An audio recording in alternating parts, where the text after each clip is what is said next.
नमस्कार, मैं रवीश कुमार। लोकसभा में जब शिक्षा मंत्री धर्मेंद्र प्रधान शपथ लेने आए तब विपक्ष की तरफ से नीट नीट और शेम शेम की आवाज आने लगी। ऐसा आमतौर पर तो नहीं होता कि किसी मंत्री का और किसी सांसद का सदन में पहला दिन हो और घोटाले को लेकर उन्हें नारों का सामना करना पड़े। नीट पर हमारा यह चौथा वीडियो है। हर बार लगता है कि अब कुछ नया नहीं है, लेकिन तब भी इतनी सारी जानकारियां निकल आती हैं। इस बार भी पूरा देखिएगा वीडियो, पता चलेगा कि आपके बच्चों के भविष्य को लेकर सरकार कितनी गंभीर है। कायदे से उसे अब तक नीट यूजी का रिजल्ट रद्द कर देना चाहिए था, लेकिन कभी एनटीए का महानिदेशक बदलकर तो कभी परीक्षा सुधार का पैनल बनाकर सरकार अपना समय खींचती चली जा रही है। जिस तरह से बिहार झारखंड से खबरें आ रही हैं, उन्हें देखते हुए यह समझना मुश्किल होता जा रहा है कि नतीजे रद्द क्यों नहीं किए जा रहे हैं। सरकार के पास यह पता लगाने का कौन सा तरीका है कि जितने छात्रों को इसमें शामिल पाया गया है उससे अधिक लोगों तक प्रश्न पत्र नहीं पहुंचा होगा। 2015 में भी प्री मेडिकल परीक्षा रद्द कर दी गई थी, क्योंकि तब हरियाणा पुलिस ने कह दिया कि 300 छात्रों पर शक है और सभी तक पहुंचना मुश्किल है। इसे देखते हुए सुप्रीम कोर्ट ने परीक्षा रद्द कर दी। पेपर लीक के मामले की जांच 5 राज्यों तक पहुंच गई है। मीडिया ने बिहार, झारखंड, गुजरात और हरियाणा के अलावा महाराष्ट्र से भी खबरें छापी हैं। ताजा खबर तो यह है कि महाराष्ट्र के एटीएस ने लातूर से 2 शिक्षकों को हिरासत में लिया है। इनसे पेपर लीक के संबंध में पूछताछ की जा रही है। 5 मई से ही पेपर लीक का मामला चल रहा है, लेकिन परीक्षा कराने वाली एजेंसी एनटीए बेखबर बनी रही। बिहार और गुजरात की जांच के बाद भी शिक्षा मंत्री धर्मेंद्र प्रधान एनटीए की विश्वसनीयता की तारीफ करते रहे, लेकिन अब तो एनटीए की कई स्तरों पर लापरवाहियां सामने आ चुकी हैं। एनटीए ने पेपर लीक से जुड़ी खबरों को लेकर तुरंत एक्शन नहीं लिया और बिहार पुलिस की जांच में सहयोग में भी आनाकानी की। रिजल्ट आ जाने के बाद जब खबरें आने लगी, हंगामा हुआ कि एनटीए ने बिहार पुलिस की जांच में सहयोग नहीं किया, तब जाकर एनटीए ने बिहार पुलिस को प्रश्न पत्रों के सैंपल उपलब्ध कराएं, जिनसे जले हुए प्रश्न पत्रों का मिलान कराया गया तो पाया गया कि सही हैं वही हैं। बिहार में पेपर लीक वाले प्रश्न पत्र जला दिए गए थे। पुलिस मांग कर रही थी कि ओरिजिनल प्रश्न पत्र और सीरियल कोड मिलेगा, तभी पुष्टि हो सकती है कि जले हुए प्रश्न पत्र पेपर लीक का हिस्सा है या नहीं। इन्हें अब जाकर फोरेंसिक जांच के लिए भेजा गया है। तो एनटीए में कौन था जिसने बिहार पुलिस की मदद नहीं की? क्या किसी अफसर ने अपने स्तर पर फैसला लिया कि बिहार पुलिस की मदद नहीं करनी है? वह कौन हो सकता है? बिहार पुलिस के पत्र को किसने ठंडे बस्ते में डाला? क्या उसे भी गिरफ्तार नहीं करना चाहिए? उससे पूछताछ नहीं होनी चाहिए? सवाल है कि एनटीए के भीतर से गिरफ्तारी कब होगी? यह सारा कुछ एनटीए के भीतर किसी की भूमिका के बगैर क्या हो सकता है?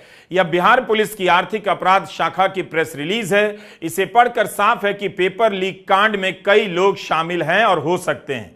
जिस स्तर के अभियुक्त पकड़े गए हैं, उससे भी अंदाजा मिलता है कि कितनी आसानी से पेपर लीक हुआ, और आप यह भी समझ सकते हैं कि कहां कहां फैल गया होगा। पुलिस ने संजीव कुमार उर्फ लुटन मुखिया गिरोह के एक और सदस्य बालदेव कुमार चिंटू को गिरफ्तार किया है। इसके कुछ साथी झारखंड के देवघर से अरेस्ट हुए हैं। बलदेव को 5 मई की सुबह प्रश्न पत्र और उत्तर की पीडीएफ व्हाट्सएप से ही मिल गई थी। जले हुए प्रश्न पत्र से ही 68 सवालों के जवाब मिले हैं। यहीं से पुलिस को आधे जले हुए प्रश्न पत्र मिले थे। अब जाकर एनटीए ने इन प्रश्न पत्रों का सीरियल कोड दिया है, जिससे पता चलता है कि यह सीरियल कोड झारखंड के हजारीबाग के कल्लू चौक स्थित ओएसिस स्कूल का है। हम दावे के साथ नहीं कह सकते कि यहां से जब यह प्रश्न पत्र लीक हुआ होगा तो एक ही जगह गया होगा, पूरे देश में नहीं फैला होगा। पुलिस ने कहा है कि पूरी चेन ऑफ कस्टडी होती है, यानी प्रश्न पत्र कैसे जाएगा, कहां रखा जाएगा, कौन देगा और उसे कौन लेगा। पुलिस का कहना है कि इसका पालन नहीं किया गया, इसलिए अभी पता नहीं चल रहा कि किस स्तर पर लिफाफे से छेड़छाड़ की गई होगी। इसकी जांच चल रही है। बिहार पुलिस ने सारी जानकारियां सीबीआई को सौंप दी है। अभी तक इस मामले में 18 लोग गिरफ्तार हो चुके हैं। पेपर लीक के अलावा इस पर भी राजनीति हो रही है कि इस मामले में गिरफ्तार आरोपियों के राजनीतिक संबंध किस किस से हैं। इस मामले में संजीव मुखिया को नीट पेपर लीक और उससे पहले बिहार में हुए कई परीक्षाओं के पेपर लीक का किंगपिन माना जा रहा है।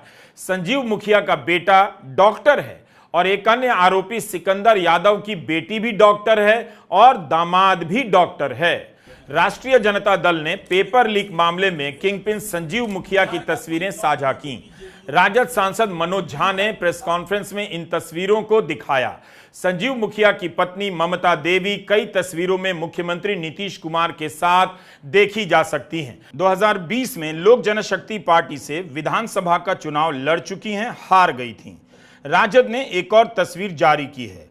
रामविलास पासवान के घर पर ममता देवी और संजीव मुखिया मौजूद हैं। 2020 में टिकट मिलने के बाद वे चिराग पासवान से मिलने गए थे। राजद सांसद मनोज झा ने आरोप लगाया है कि नालंदा के संजीव मुखिया गिरोह ने बीपीएससी द्वारा आयोजित तीसरे चरण की शिक्षक भर्ती परीक्षा का भी पेपर लीक किया था, लेकिन उस पर अभी तक कोई कार्रवाई नहीं हुई। उसके बेटे डॉक्टर शिव का नाम आया है, लेकिन बिहार पुलिस द्वारा उसे गिरफ्तार नहीं किया गया। मनोज झा ने कहा कि संजीव मुखिया के बेटे डॉक्टर शिव मुखिया को कहीं और से जमानत मिल गई तो इन्हें कौन बचा रहा है। अगर भाजपा जदयू की सरकार इन्हें नहीं बचा रही है तो ये लोग अब तक ये काम कैसे करते रहे हैं। तेजस्वी यादव के समय परीक्षा हुई मगर पेपर लीक नहीं हुआ। रही बात सिकंदर यादव की, तो जांच होनी चाहिए कि 2021 में किसने उसे नौकरी दी, ना कि यादव होने के कारण उसे लालू यादव से जोड़ा जाए। संजीव मुखिया कहता है कि दुनिया की कोई भी परीक्षा का पेपर लीक करा सकता है। मनोज झा के ये सब बयान हैं। उन्होंने कहा कि बिहार में जदयू और बीजेपी का कोई बड़ा नेता नहीं बचा जिसके साथ इनकी तस्वीरें नहीं हैं। फिर भी सभी पहलुओं की जांच होनी चाहिए। मैं ये कहना चाहता हूं, जो किंगपिन है उसको प्रोटेक्ट करने की कोशिश क्यों हो रही है, उसके बेटे को प्रोटेक्ट करने की कोशिश क्यों हो रही है। जैसा मैंने कहा कि इनकी पत्नी चुनाव लड़ चुकी है, मुख्यमंत्री जी के खास जिले से संबंध है, खास जिले के खास मंत्री से संबंध है, एक अन्य मार्ग में बेरोक टोक जा सकते हैं, ब्यूरोक्रेसी की भी संलिप्तता है।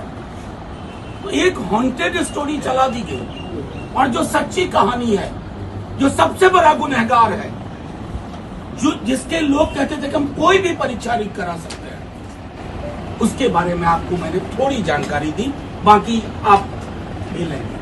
ये भी तथ्य तहकीकात के लायक है कि अमित आनंद जी का बिहार के उप मुख्यमंत्री, वो तस्वीर भी दिखा रही है,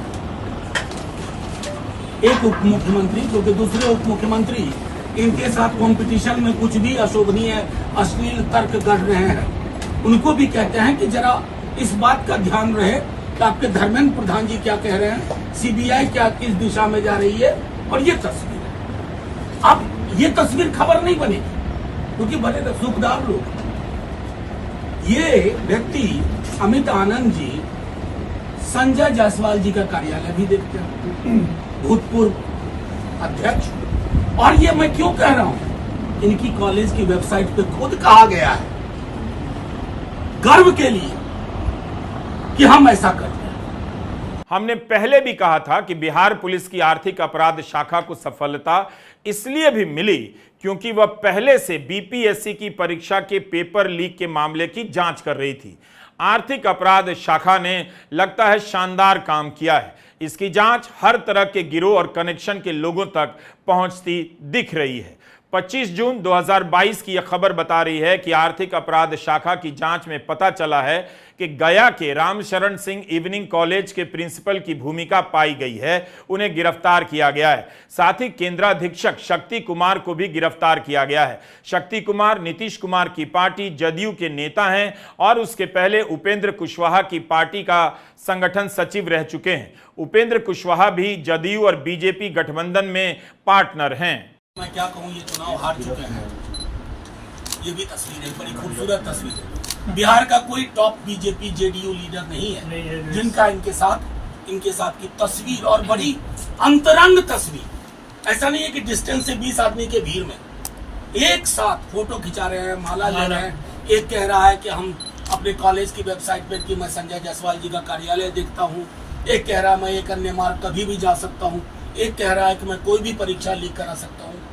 तो ये सारे लोग गिरफ्त में आने चाहिए और अनुसंधान के तहत और तहकीकात के बाद सख्त से सख्त सजा मिले और नीट के एग्जाम को कैंसिल किया। संभवतः सुबोध सिंह जी को हटाया गया। गुनाह कबूल कर रहे हैं? जी एनटीए के लोग, वही मैं कह रहा हूँ, उनको आपने वेटिंग में डाल दिया। कोई जोशी जी भी हुआ करते हैं, उनको क्लीन चिट दे दी।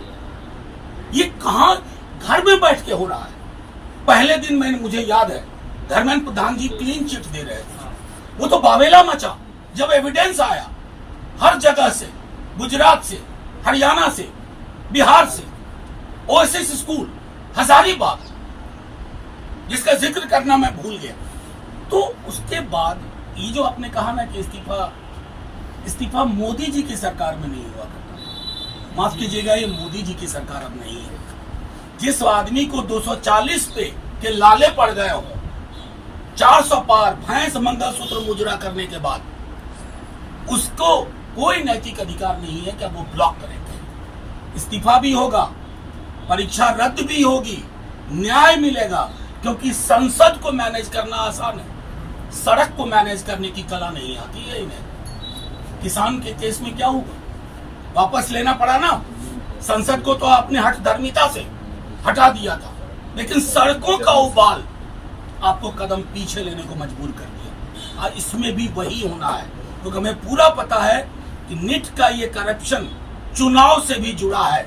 चुनाव लड़े गए हैं यहां से प्राप्त पैसों से। मनोज झा ने ठीक ही कहा कि इसका भी पता लगाया जाना चाहिए कि कहीं भी पेपर लीक हो रहा है उसका बिहार से कनेक्शन निकल आता है। यही नहीं, जब सीबीआई की टीम जांच करने के लिए बिहार के नालंदा पहुंची तो उसके साथ मारपीट हो गई। मामला केवल पेपर लीक का नहीं, ग्रेस मार्क्स का भी है। 1563 लोगों को ग्रेस मार्क्स दिए गए। इन उम्मीदवारों की जब दोबारा परीक्षा हुई तो 1563 में से 750 छात्र परीक्षा देने नहीं आए। कहां भाग गए? क्यों भाग गए? 67 छात्रों को 720 में से 720 अंक मिले हैं। ये वो छात्र हैं जिन्हें ग्रेस मार्क्स दिए गए थे। तो ये हालत है, इसकी भी जांच होनी चाहिए कि इन 67 में से कितने परीक्षा देने नहीं आए। क्या ये काफी नहीं अब भी कि परीक्षा रद्द कर दी जाए? हमने पिछले वीडियो में बताया था कि एनटीए के चेयरमैन प्रदीप जोशी 2006 से ही कई आयोगों के अध्यक्ष बने हुए हैं, एबीवीपी से जुड़े रहे हैं। आज कांग्रेस के प्रवक्ता पवन खेड़ा ने ट्वीट किया है कि पेपर लीक के विवादों के बीच एनटीए के चेयरमैन प्रदीप कुमार जोशी की भूमिका पर एक बड़ा सवालिया निशान है। बावजूद इसके एनटीए के चेयरमैन प्रदीप कुमार जोशी चुपचाप महत्वपूर्ण पदों पर नियुक्तियां किए जा रहे हैं। पिछले सप्ताह उन्होंने महात्मा गांधी विश्वविद्यालय वर्धा के उपकुलपति के पद हेतु साक्षात्कार लिए। आज Indian institute of advance study Shimla के निदेशक पद को भरने का साक्षात्कार लेने जा रहे हैं। एनटीए पर जांच की अवधि तक क्या प्रदीप जोशी को इस तरह की महत्वपूर्ण नियुक्तियों में हिस्सा लेना चाहिए? दूसरी ओर कांग्रेस महासचिव जयराम रमेश ने भोपाल से छपी एक खबर की क्लिपिंग ट्वीट की है। इस रिपोर्ट में लिखा है कि 2009-10 के बीच 385 प्रोफेसर की बहाली को लेकर कई तरह की गड़बड़ियां सामने आई थी। उस समय भी मध्य प्रदेश लोक सेवा आयोग के अध्यक्ष प्रदीप जोशी ही थे। उच्च शिक्षा विभाग के जिस कमिश्नर ने इस मामले की जांच की, गड़बड़ियां पाई, उन्हें पद से हटा दिया गया। उसके बाद जोशी जी छत्तीसगढ़ लोक सेवा आयोग के अध्यक्ष बना दिए गए। हर दर्शक के बस की बात नहीं है कि अलग अलग जगहों पर छपी इन खबरों को खोजकर पढ़े और जोड़कर देखे। जब आप इन तमाम पहलुओं को एक साथ एक जगह देखते हैं तब पता चलता है कि इस देश में धांधली का सिस्टम कितना व्यापक और ठोस हो चुका है। नीट पेपर लीक की जांच सीबीआई को सौंप दी गई है, लेकिन उससे पहले सीबीआई से पूछना चाहिए कि 2018, 21, 2022 की परीक्षा लीक के मामले में उसकी जांच कहां पहुंची है। पेपर लीक का यह चौथा साल है। जब नीट की व्यवस्था बनाई जा रही थी तभी कई संस्थाओं ने इसका विरोध किया कि इतनी बड़ी संस्था पूरे देश में परीक्षा नहीं करा सकती। अब जाकर परीक्षा प्रणाली में सुधार के लिए एक पैनल बनाया गया।